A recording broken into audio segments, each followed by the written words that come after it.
হে everyone, good morning. বেঙ্গালুরুতে আজ আমাদের সেকেন্ড ডে। খুব ব্যস্ততা, কিছু পুজোর কেনাকাটা আছে, যেটা নিজেদের পার্সোনাল কিছু কাজও আছে, আর বালাজির জন্য আর গণপতি বাপ্পার জন্য একটু কিছু কেনাকাটার আছে। তার জন্য প্রথম আমরা চলে এসেছিলাম একটা দোকানে, যেখান থেকে আমাদের একটা ধুতি লাগবে আর একটা শালুও লাগবে। দুটো পেয়েও গিয়েছিলাম, ওখান থেকে নিয়ে নিয়েছি। নিজেদের কিছু পার্সোনাল কাজ তো ছিলই, আর তার সাথে আমার ইচ্ছে ছিল খুব যে একটু পুজো দেব, ওই জন্য একটু কেনাকাটা করেছিলাম। আর গিয়েছি এই নারকেল, কলা আর কিছু মাটির প্রদীপ নেওয়ার জন্য। আরও কিছু টুকিটাকি জিনিসপত্র ছিল সেগুলো সব নিয়েও নিয়েছিলাম।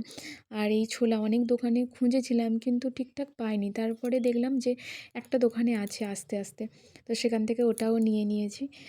পরের দিন সকালবেলা আমি আরও চলে গেছিলাম মন্দিরে।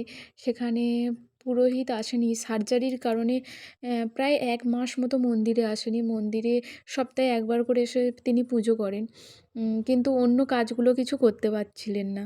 মানে এত ধুলো পড়ে গেছিলো, যেগুলো সকালবেলা আমি আর ও গিয়ে মোটামুটি যতটা পেরেছি পরিষ্কার করেছি। আর ওখানে জলের যা সমস্যা, জল ঠিকমতো পাইনি, তবুও পাশের বাড়ি থেকে, ফ্ল্যাটগুলো থেকে যেগুলো জল পেয়েছিলাম সেই জলেই কাজ করেছি। আর এখানে তো হনুমানজির মুখের একটু লাল রঙটা একটু মানে ফিকে পড়ে গেছিলো, ওই জন্য একটু মুখটা একটু লাল করে দেওয়া হয়েছিল, মানে ও দিয়েছিল একটু তিলক টেনে। তারপরে আরতি করে পুজো টুজো দেওয়ার পরে আবার আমরা ওখান থেকে বেরোই।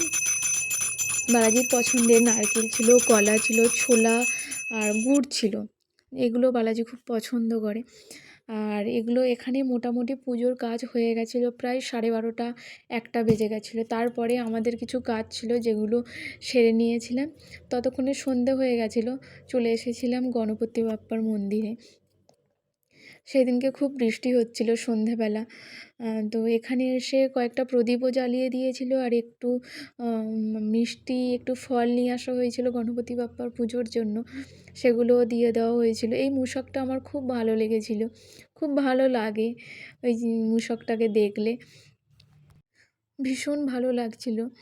পুজো হচ্ছে, সামনে থেকে গণপতি বাপ্পাকে দেখতে পাচ্ছি, প্রায় 1 বছর পরে আবার দেখা। আমরা যখন এখানে থাকতাম তখন প্রতিদিন আসতাম এই মন্দিরে। আবার কয়েক মাস পরে তোমার সাথে দেখা হবে বাপ্পা।